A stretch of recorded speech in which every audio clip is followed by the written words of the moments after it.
long time ago, on a lush green volcano island in the Pacific Sea, lived Maui, a young hero, a fisherman, son of Hina Akeahi, Hina of the Fire.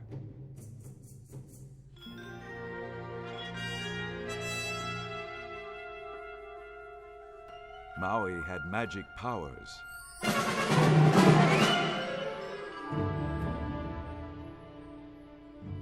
Once the sky hung so low that people bumped their heads on the clouds.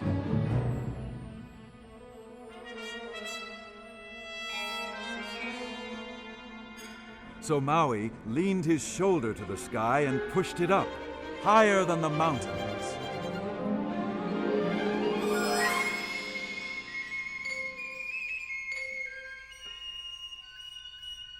Another time, Maui went fishing using a hook hung with feathers of the ala'i bird and caught the islands of Hawaii, pulled them up from the ocean, all in a string.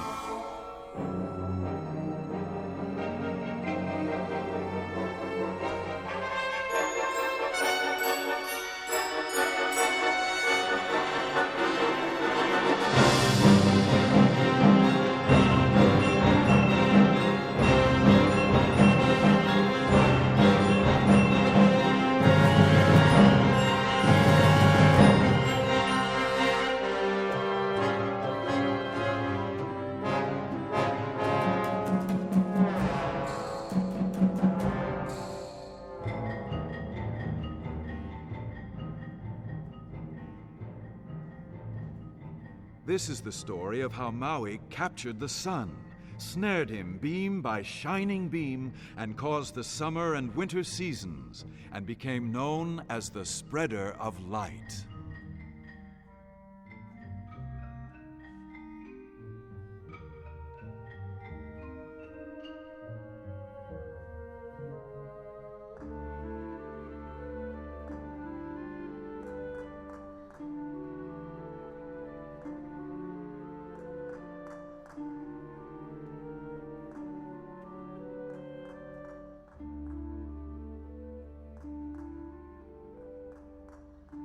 Maui and his mother Hina lived in a cave near an ancient volcano, not far from a golden beach.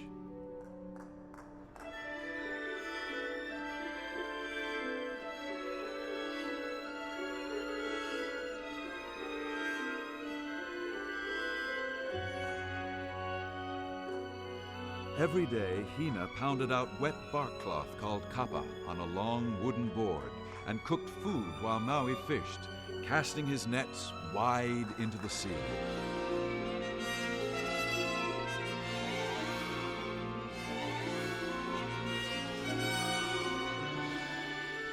And every day the sun raced across the sky so fast that Hina could not finish her work.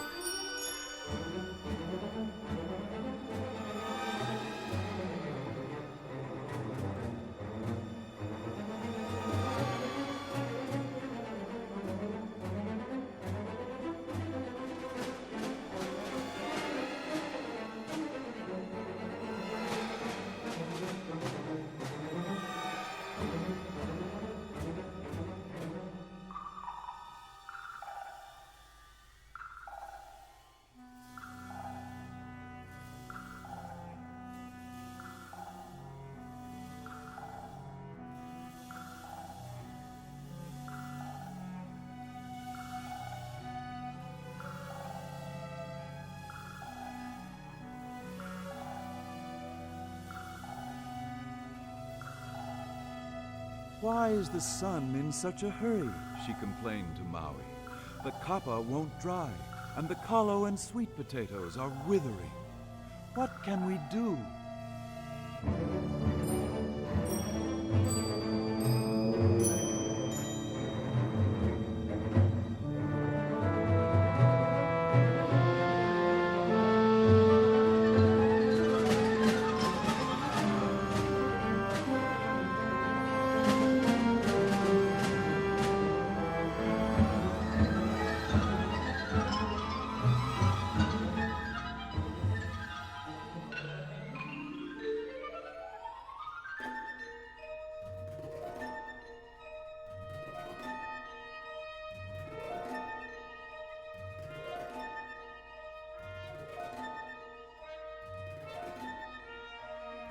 Maui thought and thought.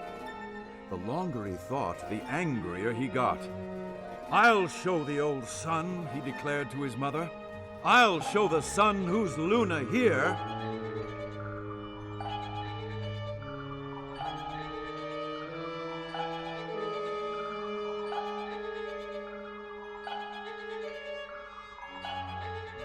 But Hina knew the great power of the sun.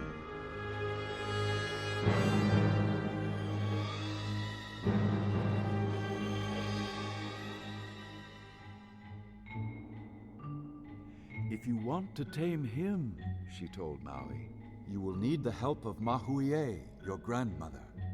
When night comes, go to Haleakala, the mountain called House of the Sun. At dawn, a rooster will crow 3 times, and your grandmother will place an offering of bananas at the chasm where the sun first shines. Elamio, snatch the bananas. Mahuie will be angry, but she loves a clever boy. She will tell you what to do."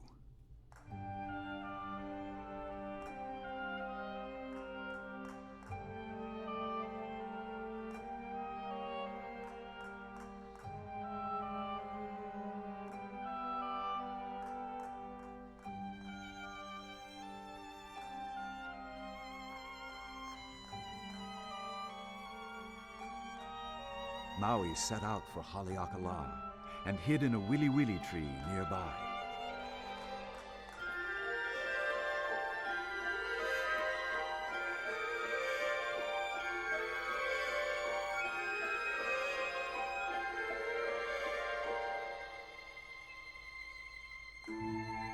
In the morning, the rooster crowed, and Mahuie emerged with a bunch of bananas yellow as the sun himself. When she turned her back, Maui grabbed the fruit.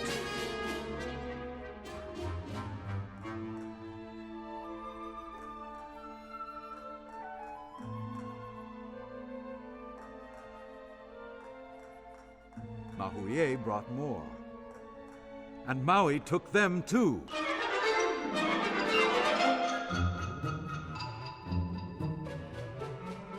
"Who's stealing my bananas?" shouted the old woman, shaking her fist. Maui peered out from behind the wili-wili tree. "It's your grandson Maui," he announced. "Will you help me make the sun go slower?" His grandmother sighed. "I know what a mischief maker you are," she said. "All right, I will tell you what to do. To start, you must make 16 ropes, the strongest ropes ever made. Each rope must have a noose made of the hair of your sister, Hina of the Sea."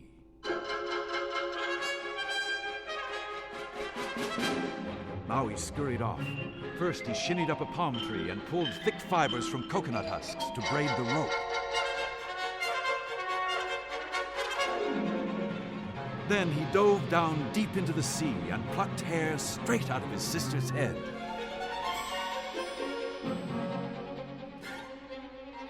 Using needles of the silversword plant, Maui began to weave the ropes and nooses.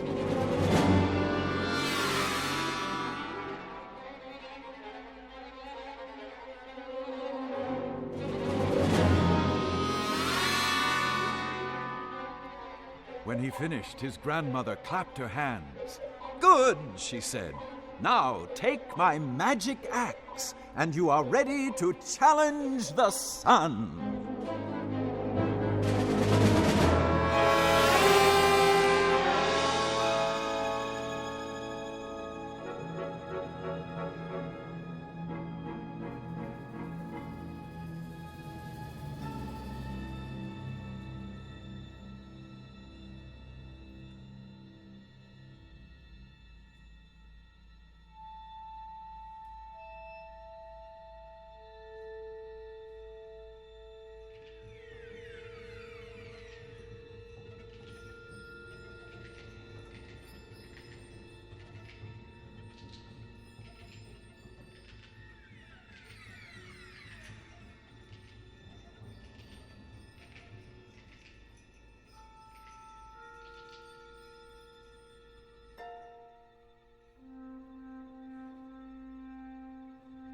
It was nighttime when Maui crouched near the edge of Haleakala and carefully set his nooses. All was dark and quiet.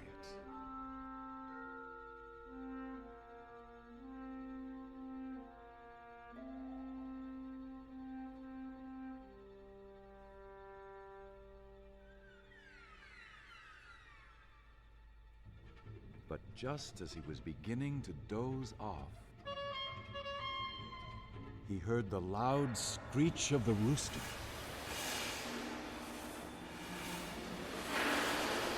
The wind burst through the chasm. The earth began to crackle with warmth.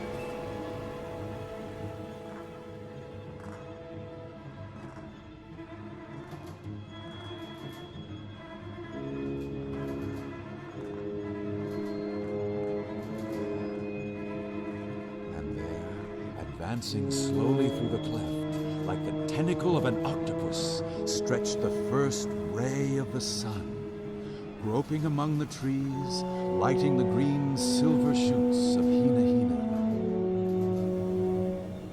Hina, until it stepped right into the first noose. The golden beam flashed with surprise, but it was too late. The sun could not cease his majestic roll across Haleakala.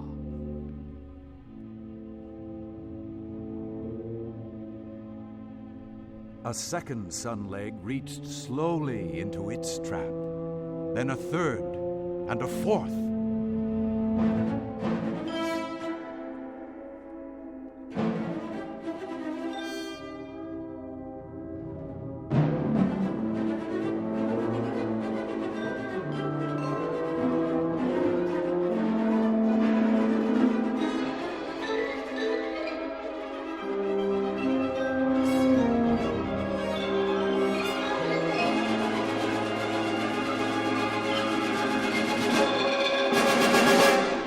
Finally, the 16th leg heaved itself brilliantly over the mountain and sank into the last noose with a mighty explosion.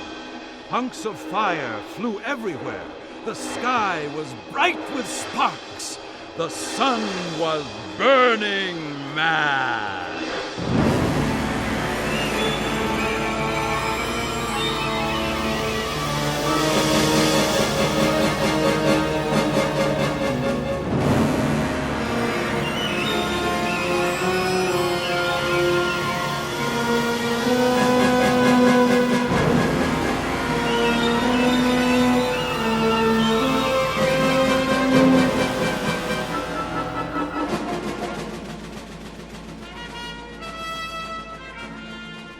Maui sprang up, laughing, and reeled in all the ropes and tied them snugly to the wili wili tree.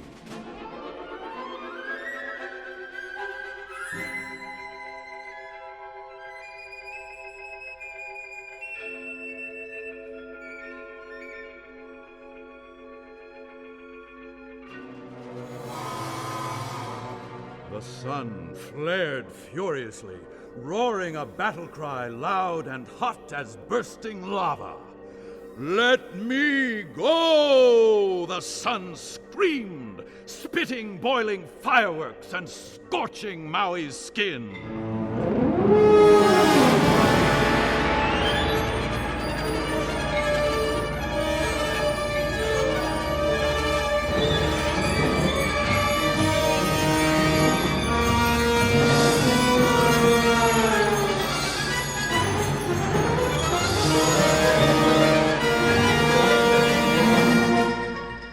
Fell back, terrified. Then he remembered the magic axe and was determined to win. "You'll do as I say," he cried, waving the axe. And with a long leap forward, Maui punched the sun with his weapon. He struck again and again.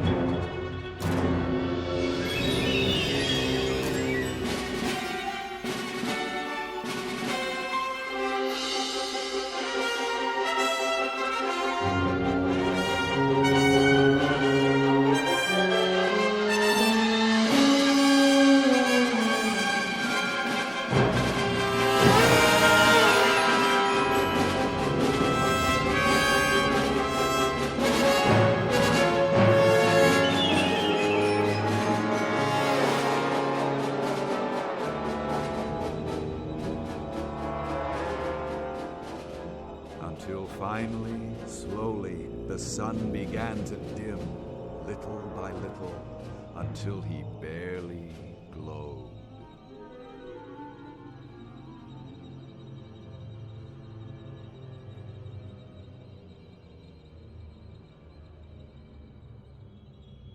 All right, Maui, muttered the sun with a dull flicker. What do you want? Maui was triumphant.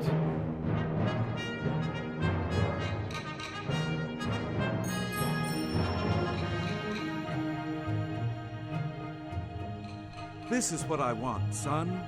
From now on, you must move more slowly across the sky, so the fruits and vegetables can grow ripe, and my mother can bask and work in your light.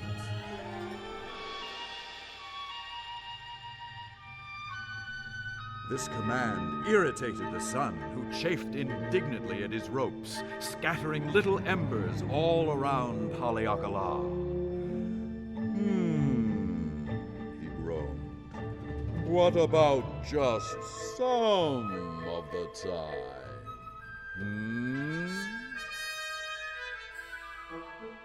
And Maui, delighted with his victory and feeling some remorse for his trick, agreed the sun could go fast 6 months of the year and slowly the other 6 months, making the winter and summer seasons of the Pacific Islands.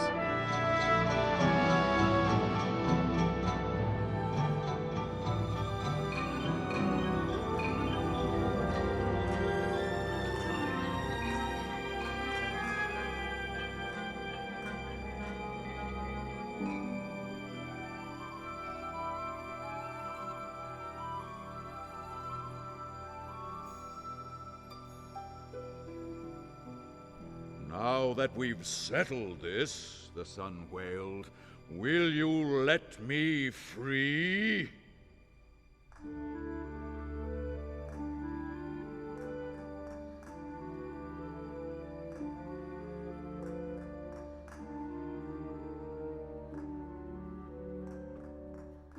The next morning, the exhausted sun slept very late and entered the chasm timidly, warming the ground slowly, being careful to avoid the ropes that lay strewn about.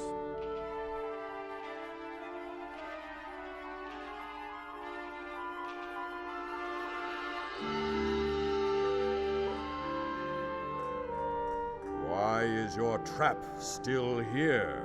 He grumbled softly at Maui.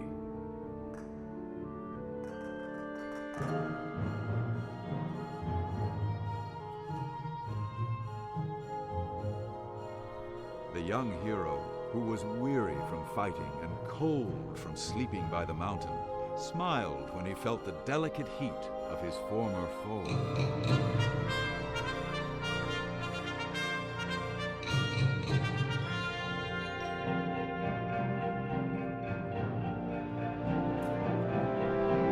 "Oh, sun, old sun," he chanted happily.